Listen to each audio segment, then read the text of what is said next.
안녕하세요 여러분, 장진호 강사입니다. 이전 시간에는 불리언과 조건문을 배웠습니다. 불리언은 참 또는 거짓 두 가지 값만 가지는 데이터 타입이었고, 조건문은 그 불리언 값을 기준으로 이 조건이 참이면 이 코드를 실행하고 거짓이면 다른 코드를 실행해라 라고 프로그램의 흐름을 나누는 문법이었죠.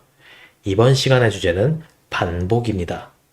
프로그래밍을 하다 보면 같은 작업을 여러 번 반복해야 하는 상황이 정말 많습니다. 예를 들어 학생 1000명의 점수 데이터가 있는데 각 점수마다 10점씩 보너스를 더해서 출력해야 한다고 해볼게요.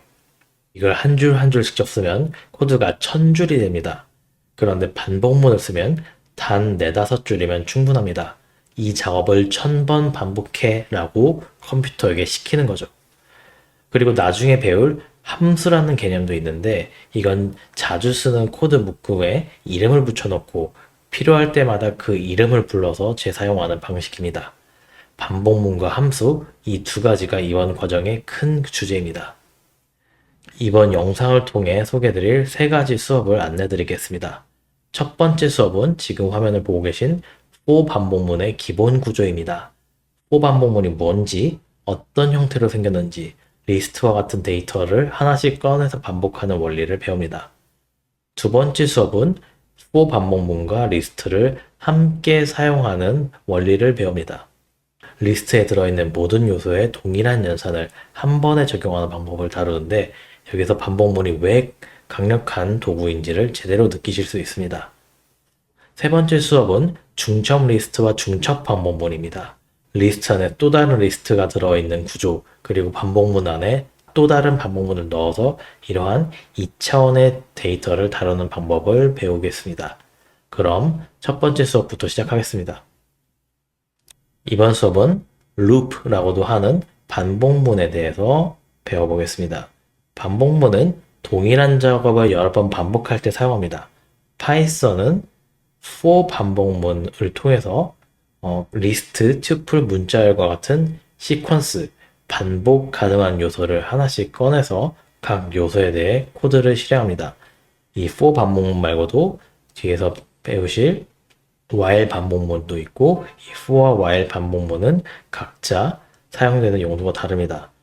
while 반복문에 대해서는 뒤에서 조금 더 자세히 살펴보실 수 있습니다.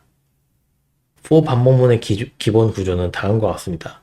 for 요소, 그리고 반복 가능한 요소의 묶음의 시퀀스, 그리고 반복해서 수행할 코드. 규칙은 조건문과 똑같습니다. 이 콜론으로 끝내고 반복 가능한 코드는 항상 이렇게 들여쓰기를 해야 합니다. 가장 기본적인 예시를 보겠습니다. 여기서 이 시퀀스 반복 가능한 요소는 이렇게 1, 2, 3, 4, 5라는 숫자 요소를 가진 리스트가 되고요. 그리고 이 넘버스 변수에 이 리스트가 담기죠. 그리고 이 넘버스가 여기로 들어가고 이 요소가 num이 됩니다. 그리고 반복해서 수행할 코드는 이렇게 정의를 하죠. 그러면은 넘버스의 요소가 하나씩 num이라는 변수에 담기고 그때마다 print num이 실행됩니다. 그래서 리스트의 요소가 총 5개니까 이 print 구문이 총 5번 실행되는 거죠. 자, 그러면 간단한 퀴즈를 풀어보겠습니다. 파이썬에서 for 반복문을 사용하여 리스트의 각 요소를 순회할 때 올바른 구문은 무엇일까요? 정답은 for 요소 리스트, 그리고 여기에 콜론까지 있는 이게 되겠죠. 이렇게 앞에서 조건문과 같이 for 반복문을 정의하는 이쪽 첫 번째 라인에는 반드시 끝에 콜론을 붙여야 된다는 점을 잊지 마시기 바랍니다. 자, 실제로 이렇게 for 반복문을 저희가 직접 사용을 해볼까요? 여기 fruits라는 변수에 apple, banana, cherry라는 이 세 가지 문자열이 담긴 리스트로 구성되어 있습니다. 그래서 이 fruits라는 변수에 하나씩 이 요소가 아이템이라는 변수 담기고 글자의 길이를 출력하는 코드죠. 그래서 for item in fruits 하고 여기 콜론을 하면은 애플은 5글자, banana는 6글자, 그리고 cherry도 6글자, 이런 식으로 이렇게 리스트의 각 요소에 대한 계산을 효율적으로 진행할 수 있습니다. 뭐 예를 들어서 두 글자를 한번 지워볼게요. F를 해서. 그러면 바로 3이 되죠. 이런 식으로 반복 가능한 요소에 대해서 반복해서 수행할 코드를 효과적으로 정의할 수 있습니다. 이제 다음 수업으로 넘어가 보겠습니다. for 반복문의 진짜 유용한 점은 리스트의 모든 요소에 동일한 연산을 자동으로 적용할 수 있다는 겁니다. 예를 들어서 아까 보셨었던 숫자 리스트의 각 요소를 제곱해서 새로운 리스트를 만든다면은 지금 여기 보시는 것처럼 넘버스에 1, 2, 3, 4, 5라는 배열을 담고 그리고 이 넘버스에 있는 각 요소를 넘버라는 변수에 담아서 이게 제곱하는 걸 뜻하죠. 그래서 스퀘어드라는 변수에 담고 이 스퀘어드 넘버스라는 이 비어있는 리스트에 하나씩 추가한다 라고 해서 프린트를 해보면은 이 넘버스에 있는 값에 제곱된 값들이 여기 담기게 됩니다. 실제로 한번 해볼까요?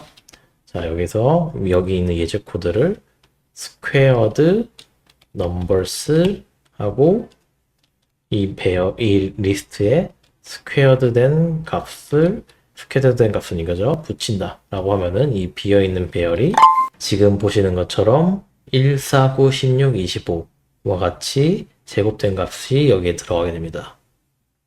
굉장히 편하죠?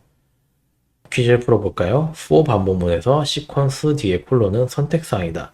절대 선택사항이 아닌 반드시 필수 요소이죠. 그래, 파이썬에서는 조건문, 반복문과 같은 구문 뒤에는 반드시 콜론으로 마무리를 지어줘야 합니다. 자, 다음 수업으로 넘어가 볼까요? 반복문 안에 또 다른 반복문을 넣을 수 있습니다. 이를 중첩 반복문이라고 하는데요. 영어로 중첩되어 있다는 것은 nested 라고 합니다.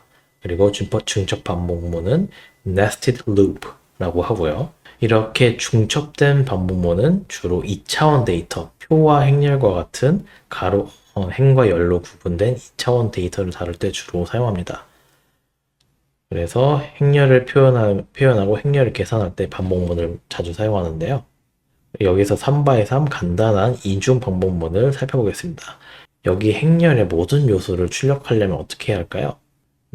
이 행렬이 matrix라는 변수에 남기고 이 matrix가 여기에 for 반복문에 들어갑니다. 그리고 이 각각 하나의 열에 대해서 반복문이 수행이 되는데요. 이 row는 열을 뜻하죠. 그리고 이 각 열에 대해서 이 row가 여기서 다시 언급하고 있죠. 이 row에서 아이템을 여기 1, 2, 3 이 하나의 열에 대해서 각 아이템을 출력한다가 되는 거죠. 그러면은 먼저 이 열에서 1, 2, 3 출력하고 이 열에서 4, 5, 6 출력하고 이 열에서 7, 8, 9 출력하고 해서 총 1, 2, 3, 4, 5, 6, 7, 8, 9가 한 줄씩 출력이 되게 됩니다. 실제로 이걸 한번 해볼까요? 이 매트릭스를 여기 동일하게 코드가 정의되어 있고 아직은 실행 결과 없는데 저희가 for item in row라고 하면은 보시는 것처럼 1, 2, 3, 4, 5, 6, 7, 8, 9가 한 줄씩 출력되는 걸 확인하실 수 있습니다. 보시는 것처럼 for 반복문은 다차원 배열을 구성하고 복잡한 데이터를 처리할 때 굉장히 자주 활용됩니다. 자, 퀴즈를 풀어볼까요? for 반복문 안에 또 다른 for 반복문을 포함하는 것을 무슨 반복문이라고 하죠? 중첩 for문, 중첩 반복문 중에서도 for 반복문을 사용했으므로 중첩 for문이라고 합니다. 자, 이렇게 앞에 3개 수업을 같이 함께 확인해 보았고요. 간단한 퀴즈를 풀어보겠습니다. 반복문에 사용되는 키워드는 무엇일까요? 여기서 if, elif, else는 조건문에 사용되는 거죠. 그리고 스위치도 특정 조건에 따라서 데이터를 분류할 때 사용됩니다. 정답은 for. 반복문에서 시퀀스 뒤에 사용하는 특수기호는 무엇일까요? 아까 말씀드린 것처럼 반복문의 끝에는 항상 콜론을 붙여서 끝내야 합니다. 자, 지금까지 for 반복문의 기초에 대해서 알아보았고요. 그 이후로도 여러분께서 for 반복문에 대해서 조금 더 심화된 개념을 배우고 while 반복문 그리고 특정 작업을 수행하기 위한 코드 블록인 함수에 대해서도 학습하실 수 있습니다. 반복문과 함수는 앞으로 배울 모든 내용의 기반이 됩니다. 그래서 확실하게 익혀두시는 게 중요합니다. 반복문을 반드시 손으로 쳐보면서 어떤 순서로 논리가 실행되는지 머릿속으로 따라가면서 코드를 직접 입력해 보시기 바랍니다. 그리고 실습 화면에 이 하단 부분에 있는 퀴즈와 코드를 따라치는 부분도 반드시 꼭 실습을 진행해 보시기 바랍니다. 이번 수업을 통해 여러분께서 반복문과 함수에 대해서 확실하게 이해하시길 바랍니다. 지금까지 장진호였습니다.